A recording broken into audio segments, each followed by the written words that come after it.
आज हम बात करने जा रहे हैं कितनी व्यथा कविता नगीना सिंह जी की। जिन विद्यार्थियों ने अभी तक किताब खोल करके नहीं देखी है उन्हीं को कविताओं को समझने में दिक्कत होती है। खैर, एक विद्यार्थी का जो लक्ष्य होता है सबसे पहले वो किताब की एक रीडिंग लेनी होती है, लेकिन बहुत सारे हमारे विद्यार्थी हैं जो किताब खरीदते ही नहीं है और टेनियर और चैंपियन और गाइड के जरिए वो कविता को समझना चाहते। तो ऐसे विद्यार्थी कविता को आ, परीक्षा में पढ़ करके लिख तो सकते हैं, लेकिन वो उसको समझ नहीं सकते हैं। यही व्यथा है मतलब जीवन की, कि हम किसी चीज को बिना पढ़े हुए समझने की कोशिश करते हैं और दूसरों पर डिपेंड हो जाते हैं कि वो समझाएंगे। सबसे पहले समझने के लिए आपको खुद की एक रीडिंग लेनी होती है। कविता को एक बार पढ़िए, दो बार पढ़िए। परीक्षाएं पास हैं। मैं आप लोगों से, चूंकि ये मतलब एक तरह से कहिए कि रिवीजन वाली क्लासेस के तौर पर मैं इसको देख रहा हूँ। तो कितनी व्यथा झरी आज तक बदली से, जाने कितने टूटे हैं एहसास मगर तोड़ सका है कौन अनस्वर आस को। हर ठोकर आभास है तेरी मंजिल का, तेरी वह पतवार रूप है साहिल। यह तो सच हर भोर सांध्य संदेश है। आज कल्पना विचर रही हिमालय में, दिख रहा प्रसाद कुटी के छेद से। वैभव मिले सरलता से तो ठीक है, वैभव नहीं मिले जो अरे विभेद से। कितने सावन आए आकर लौट गए, कौन बुझा पाया तृषित प्यास को। भरा जो आंसुओं से दामन, केवल सिहर उठेंगे देख अतुल मुस्कान को। कितनी व्यथा कविता जो है विद्रोही कवि, मतलब समाज के जो रूढ़िवादी संरचना है अ, उसके विरोध में लिखी गई कविता है। और एक तरीके से कहिए तो आशावादी कविता है। इसमें कवि ने जो है थके हुए लोगों की व्यथा कही है कि थक हार कर जो अपनी मंजिल के करीब जाकर उसको छोड़ देते हैं, ऐसे लोगों का ढाढ़स बंधाया है। उनको शब्दों के माध्यम से शक्ति देने की कोशिश की है। चारों तरफ से निराश हताश व्यक्ति को भरोसा दिलाने वाला, जिंदगी में बसंत आने वाला है। कितनी व्यथा झरी आज तक बदली से, कितने ही संकट दुख के बादल आए। रोक सका है कौन मधुमास को, लेकिन बसंत को आने से कोई नहीं रोक पाता। पतझड़ आते हैं, आंधी आती है, तूफान आते हैं, बारिश आती है, लेकिन इन सब के बावजूद जो है बसंत को आने से कोई नहीं रोक सकता। इसी तरीके से समाज में एक दिन चारों तरफ अतुल मुस्कान फैलेगी, ये संदेश लेकर के कवि आगे बढ़ता है। कहता है कि तोड़ सका है कौन अनस्वर आस को, किसी की उम्मीद को कौन तोड़ सका है, कौन उम्मीद को तोड़ सका है। हर ठोकर आवाज है तेरी मंजिल का। अगर आपके जीवन में समस्याएं आती हैं, संकट आते हैं, तो आप उनसे घबराइए नहीं, उनसे भागिए नहीं, क्योंकि हर ठोकर जो होती है कुछ न कुछ सिखा करके आगे बढ़ने की प्रेरणा देती है। जैसे आप चल रहे हैं, चलते चलते आप गिर गए, तो गिर करके आप उठ करके ये सोचते हैं कि अगली बार नहीं गिरना है, तो कहीं ना कहीं आभास है मंजिल की तरफ बढ़ने का। आपको लाख असफलताएं मिलेंगी, लेकिन उनसे घबराने की जरूरत नहीं है। शंकित हो मत बैठ कूल पर ओ माझी। मन में किसी तरह की शंका पालकर बैठने से, किनारे पर बैठने से कुछ नहीं होगा।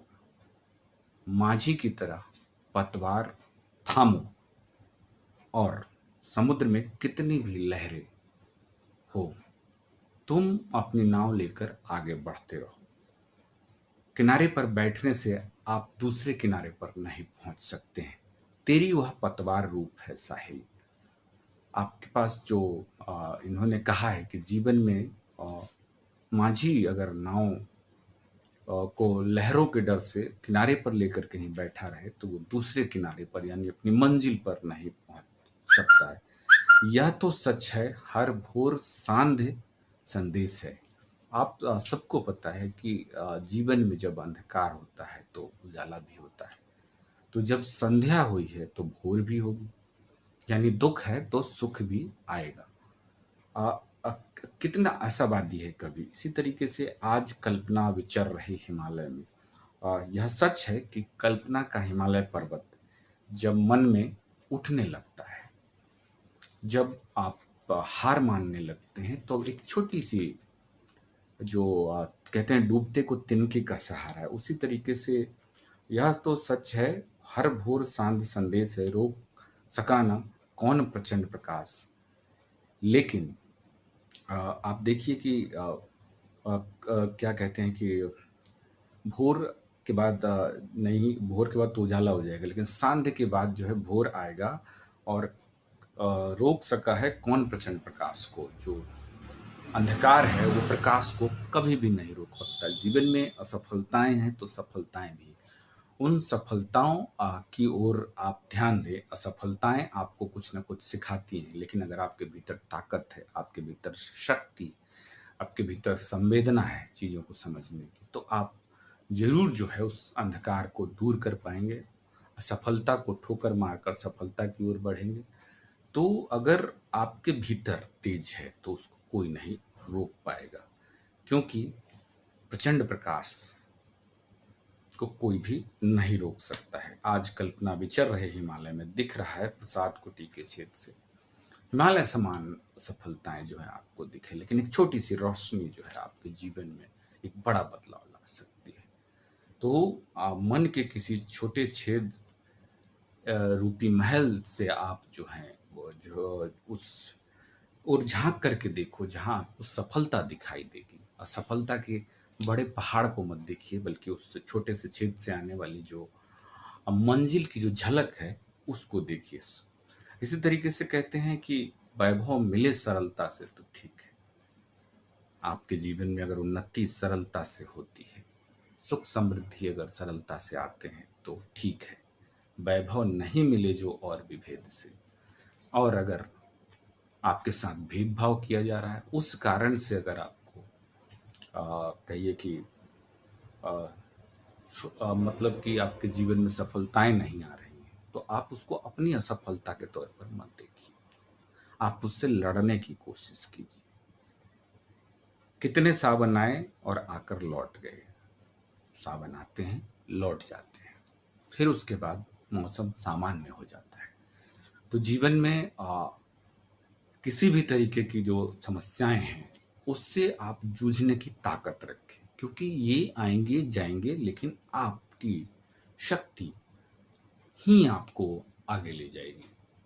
इसमें एक लाइन है कि मत ठोकर खाकर पथिक पथ शेष है, कि हे पथिक, हे राही, तू ठोकर खाकर मत बैठ, अभी मंजिल शेष है।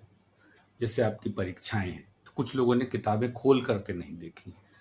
वो किताबें खोल करके नहीं देखेंगे, लेकिन वो सोचे कि परीक्षा में अच्छे अच्छे नंबर आए, उनको कोई नोट्स दे दे, उनको कोई जो है पकी पकाई कहते हैं कि मटेरियल दे दे, तो इन सब से क्षणिक सफलता तो मिल सकती है, लेकिन जब आप बड़े एग्जाम की तरफ जाएंगे तो आपको सफलताएं नहीं मिलेंगी। आपको घबरा कर बैठने की जरूरत नहीं है। मत ठोकर खाकर पथिक पथ से। जीवन में एक ही परीक्षा नहीं है, जीवन में अनेकों परीक्षाएं हैं।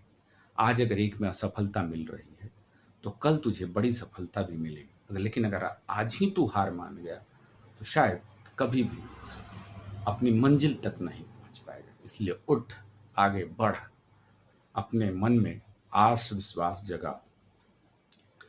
कितने सावन आए आकर लौट गए, कौन बुझा पाया तृषित प्यास को। बरसात होती है, लेकिन उसके पानी से कौन प्यास बुझा पाया है।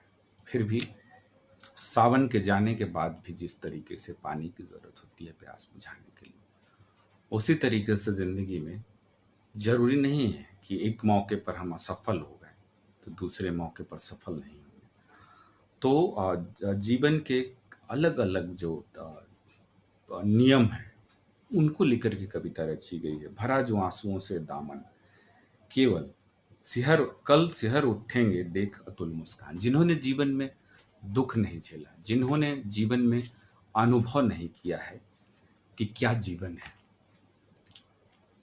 क्या रुआंसापन है, क्या दुख है, क्या दर्द है, वो दूसरों के दुख दर्द को बिल्कुल भी नहीं समझेंगे।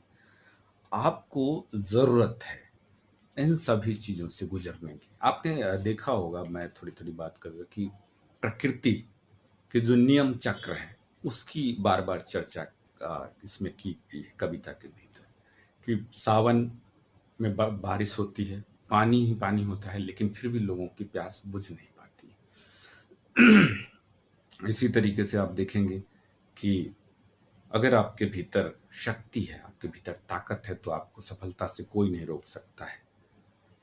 कि कितने पतझड़, कितने बादल, आंधी, तूफान, बारिश होती है, लेकिन बसंत को आने से कोई नहीं रोक पाता है। आपको भी कोई नहीं रोक पाएगा अगर आप एक बार किताब खोल करके पढ़ लेंगे तो। क्यों? क्योंकि किताब जो नहीं पढ़ेगा उस व्यक्ति को कविता समझ में नहीं आएगी। कविता मांगती है आपसे बार बार दोहराओ। कविता मांगती है आपसे समझने के लिए संवेदना की शक्ति।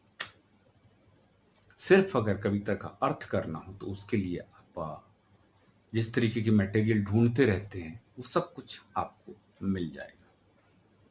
इसी तरीके से इसमें हिमालय के समान जो है सफलताएं हो जाए, तब भी झोपड़ी से आने वाली रोशनी के जरिए संदेश दिया गया है कि मंजिल पर पहुंचने के लिए एक छोटी सी रोशनी की जरूरत होती है, छोटे से सहायता की जरूरत होती है, छोटे से सहारे की जरूरत होती है। छोटी एक कहते हैं कि एक रोशनी आपको जो है आपकी मंजिल तक पहुंचा देगी। एक छोटी सी सीख जो है आपको मंजिल तक पहुंचा देगी। और वो सीख क्या है?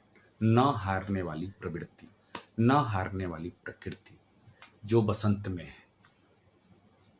इसी तरीके से वैभव कमाने की लालसा में लोग जो है गलत तरीके से चीजों को करना शुरू करते हैं। लेकिन आपको वैभव जो बिना विभेद के मिलेगा, बिना दूसरों के हक को छीने हुए मिलेगा, बिना दूसरों के सताए हुए मिल सकता है, वो वैभव से बड़ा कोई वैभव नहीं है। वो आपके जीवन की कांति है, वो आपके जीवन की शोभा है।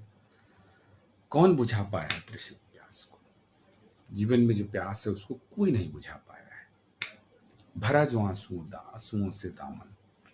तो इस तरीके से जीवन के दर्द को, दुख के, तकलीफ को वही लोग समझ सकते हैं जिन्होंने जीवन में दुख को झेला है, जिन्होंने दर्द को झेला है, जिन्हें सिर्फ शॉर्टकट सफलता की तलाश है। वो लोग बहुत जल्दी हतोत्साहित होते हैं।